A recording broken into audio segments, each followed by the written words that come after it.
Charzik. I live in Chaplin, Connecticut. I have a yarn shop in the basement of my home. My husband and I own a farm. He sells horses and I knit. I've been interested in the sock knitting machine for several years. Found out that the Erlbachers had done a reproduction of the Gearhart knitting machine and got very excited about it, called them up and ordered one. When it arrived, I was so pleased with how it worked.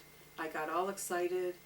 I started knitting on it, and my reason for doing the mock rib sock video is to help beginners.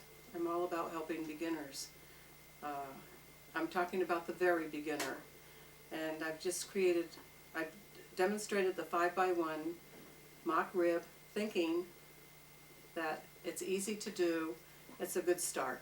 And from there, there's so many other wonderful people who have done videos.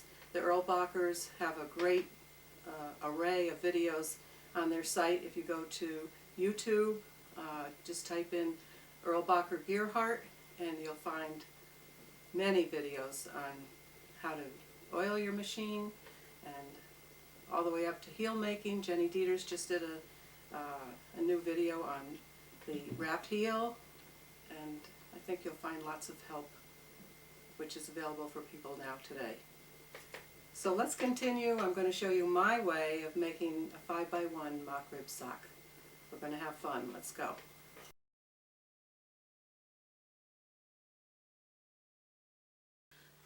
I'm going to start by bringing the third needle past the hash mark. These are the hash marks, as you can see, on the cylinder, and we're going to bring the third one up past the right hash mark. Then we're going to count 5 and bring the sixth needle up past the hash mark all the way around. So I'm going to go 3, 4, 5, 6, 3, 4, 5, 6, 3, 4, 5, 6. And what I'm doing is I'm bringing them to the out of work position. 3, 4, 5, 3, 4, 5, 6. And I'm going to cast on with these needles out. We're going to remove these needles.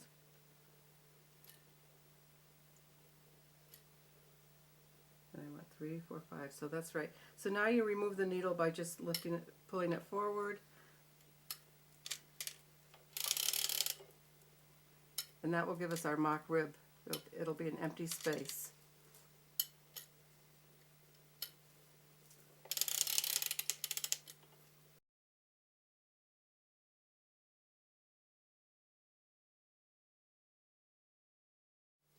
Okay, so now we have every 6 needle out of work. I'm going to bring my feeder, I call this the feeder, over by the right hash mark, and I'm going to cast on with a netting.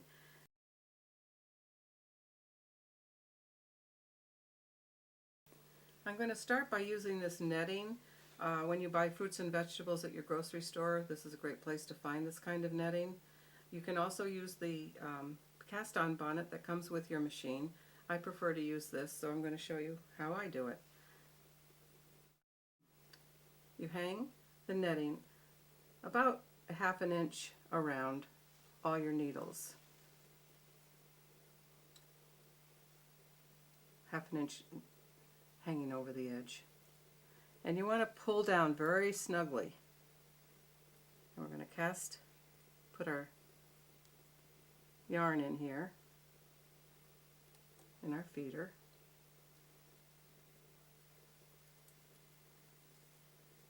Okay, now I'm going to pull down very snugly, and you'll notice that I can't hang on the needles that are down in the cylinder yet. So as those needles come up, I can catch that, like right now.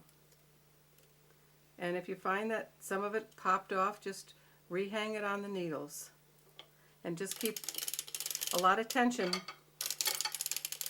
and just keep cranking. And you'll see it looks a little messy at first, but as you keep going, just keep pulling down.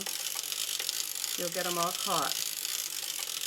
And check carefully to make sure that all needles have caught. When all needles have caught, you can start your sock. And I start my sock over on the right hand side by the right hash mark.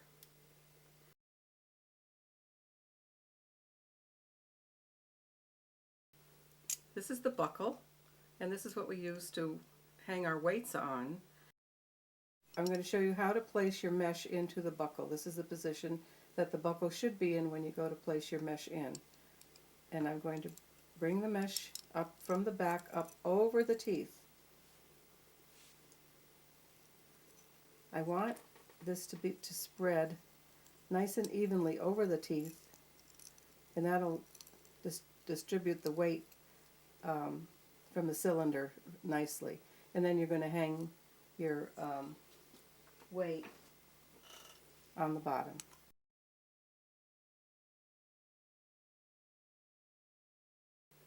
I've now completed using my waste yarn, and I want to begin using my sock yarn.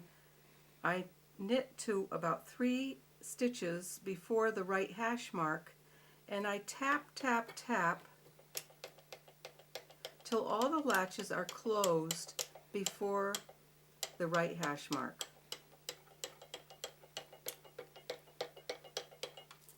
This needle here just closed.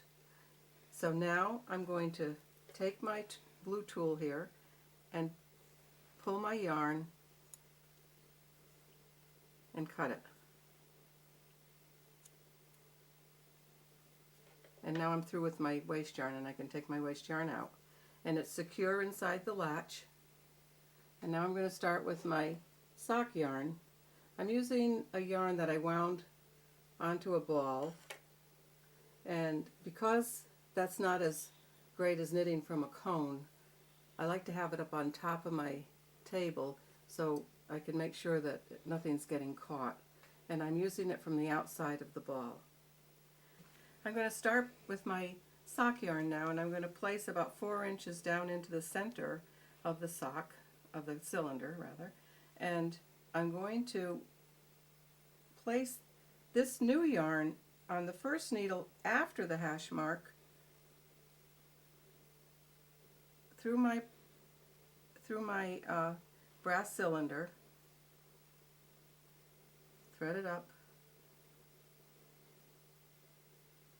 and I'm going to now I'm going to hold this yarn with I'm going to pinch it with my fingers from underneath, and I'm going to tap, tap, tap again, making sure the yarn is caught in the needles and the latches are closing over. Once I see that a couple of latches have closed over the yarn, then I can start knitting. You also have to take your row counter and put it on 0, and we're going to crank 30 rows. And that's going to be the first part of our sock, which will be our hem. One thing to think about during this time of cranking is that all your needles, your latches, are open. This is another time that I decide whether I have the tension, if the tension is good. And it looks to me like it's a little big. If you look here, there's big gaps, so I can probably tighten this just a little bit. And you do so by going counterclockwise, and I'm going to go 2 clicks. I'm going to try it again and just see. This is going to be the inside of the hem, so you would never see this. You don't want it too tight, or you're going to have trouble when you start to do your heel.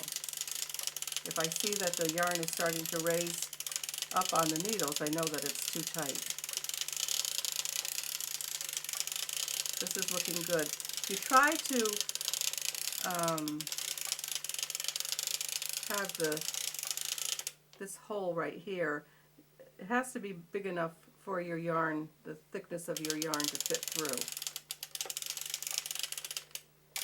When I've completed 30 rows, I'm going to stop at what I call 6 o'clock. I think of this cylinder as a clock. This would be 6 o'clock, 3 o'clock, 12 o'clock, 9 o'clock. In the pattern, I've referred to it as that.